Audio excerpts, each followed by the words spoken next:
Great to be here. I have to say that I'm pretty passionate when it comes to science, and I hope that that will come through in the remarks that I will make today. One of the greatest challenges in Parliament is to have MPs and parliamentarians who are engaged in science, but that don't use science to support their ideologies, but they use science to actually help to generate the policies that will deliver the results that we would all like to see. So I'm completely passionate about science. And tonight I'm going to give you 2 or 3 reasons why I'm passionate about science, not just for politics, but also for our economy and also for our society. My argument tonight is a pretty clear one, and it is this, that science is and holds the future of our nation in its hands. And in so many ways, in the economics, in our politics, and also in our social sphere. But we do face some threats, which I just want to briefly outline before going on into the opportunities that I think we have as a nation. So when it comes to funding, clearly in times of austerity, there are dangers about the future funding of research science in particular. And thankfully, as Shadow Minister for Science and Innovation before the last election, one of my greatest achievements was, despite a backdrop of cuts of up to 15 or 20% across government, we actually managed to secure a flat cash settlement for research for that 3-year settlement. Now, the next settlement is coming up soon, and no doubt you will become engaged in some of the arguments about why the cash needs to be maintained for basic and pure and even applied science, and I would urge you to continue to do so.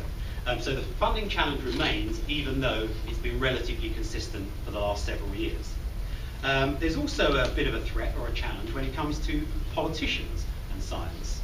There's a threat that when it comes to science and politicians, that whilst we shouldn't insist that politicians follow every bit of scientific advice, we should insist that politicians at least listen to every bit of scientific advice, so that the decisions that they make are made in the context of an informed position rather than ideological knee-jerk reactions. And I can tell you as a Member of Parliament, it's incredibly tempting just to assert your own ideology, assert your own prejudices over those areas of policy in which you're involved. And the final threat I think we face is this, is that whilst we're very, very high on the table for citations for our research, and whilst we do incredibly well, we're world-renowned, actually we've been slipping down, as a country, we've been slipping down the world competitiveness tables. And when it comes to politics, fortunately, science is rarely a political issue. I mean, I hope in the questions today we'll explore this a little bit further, but the beauty of UK science is we've been largely protected from the kind of political, ideological battles that we see maybe in America and in other countries around the world. And that's largely down to the Haldane principle and the way that we structured our research councils that fund science in Britain. And I think that's a very good thing, and I think I will give equal credit to each of the main political parties, whether it's the Liberal Democrats, Labour or the Conservatives. There's been a consistent theme in science funding and the appreciation of science through consecutive governments, really since probably the late 70s, well, earlier than that, in the late 60s and onwards from there. So there has been a bit of there has been one dangerous tendency in my view, and that is that in order for science to really give the results that we want economically, innovation has to follow. It's not good enough just having your research paper published.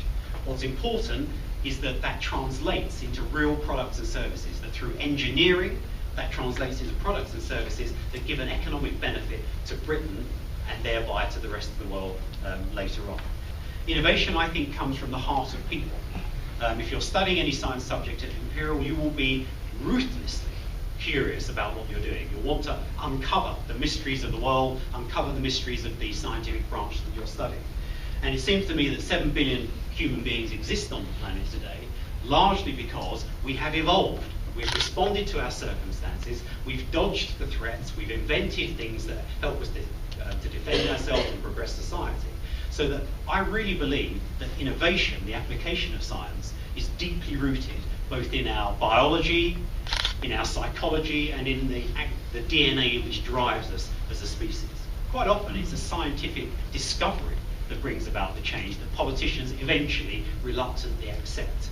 And in a way, I think that's the way that life should be driven, is politicians should respond to developments of the day as quickly as they can, but shouldn't seek necessarily to drive the direction of scientific research and the direction of those discoveries.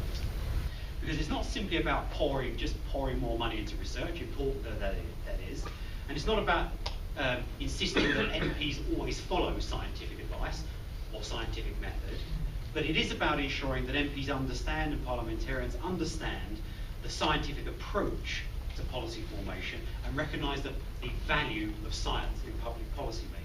Because I think that science is going to be the salvation of our nation economically, socially and politically. And more than that, a bit like a Fukuyama, I believe that we can enter a new age of reason, and that will be based on the scientific method of thought applying itself to a greater and greater extent, both in Parliament and among parliamentarians. I always prefer it if science isn't seen as the political issue to be argued about. And that's the view I've come to personally, purely because I've seen the damage that can be done to science, if, especially in the climate change arena, if you mingle the science with the politics by trying to say the science is trumping the politics, rather than have the science so deeply ingrained within the department, so deeply ingrained within Parliament, that nobody would ever think of contradicting the science, because they've got it so deeply ingrained in their thinking before they get to their public pronouncements. And that's not going to make politics perfect, it's not going to make it smooth and rational, but I think it can mitigate the downsides of politics where ideology dictates more than the evidence dictates. So I think the role for people in this room, the role for kind of younger scientists who are actively interested in politics is, one, through the Parliamentary Office of Science and Technology, that's quite a good place to feed in information. But two, is that when there is a select committee inquiry, or when a particular MP says something really stupid, which happens from time to time, is actually just go to them directly and just tell them, this is actually, the point you made the other day, this is actually what the science says. Don't be too narrow, be fair. This is what the science says, and I'm just concerned that you haven't thought it through. That's enough. A little pinch, as James will know, I get a lot of this. The whole purpose of a member of Parliament is that they must be a generalist. That although one's making policy decisions from time to time, generally the role of an MP is to be a generalist. You shouldn't know anything in a way for your constituents because you're a representative or delegate. You should be making judgments on things rather than necessarily being a specialist in any particular area. Do I believe that we should have, on balance, because if we look at the UK economy overall on balance, we have more people with science degrees than we have in Parliament, then yes, I am a believer we should try to redress that balance to a degree. Do I believe it's essential that even a science minister has a science background? No, I don't.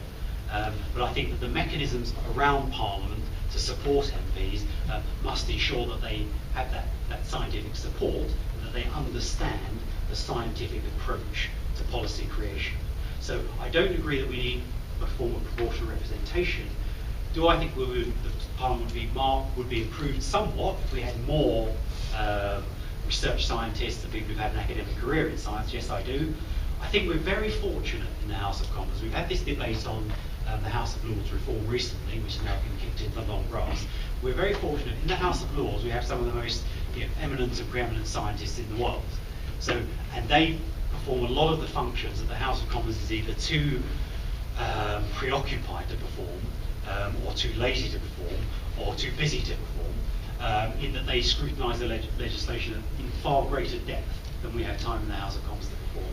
So I think, on balance, I would like to see more research scientists and pure scientists in the House of Commons.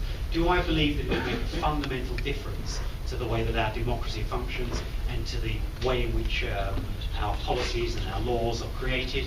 I don't think it will make a fundamental difference. It will make an improvement, but not fundamental. One of the things that I was absolutely passionate about before the last election was that when MPs arrive in Parliament, that first 2 or 3 weeks, they should have, as part of their induction training, there should be just 3 short sessions, very short.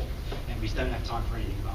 And the first session should be the appreciation of the scientific approach, i.e. hypothesis test against data. Second part of that was an appreciation of statistics. So when somebody says, it's increased by 300%, you always know the next 2 questions to ask. Like, oh, over what period, against what benchmark? And provided politicians are empowered with those tools early on and recognise that they're nervous to speak unless they've engaged the mind in that way, then I think that Parliament would be a far better place. So as the Chairman of the Parliamentary Office of Science and Technology, now I'm even in a better position to bring this about. It was a Conservative policy, in that now I think we've got a good chance at the next election, when every new MP comes in, they will have that induction training to make sure that even a classicist is able to think in a scientific way before reaching conclusions.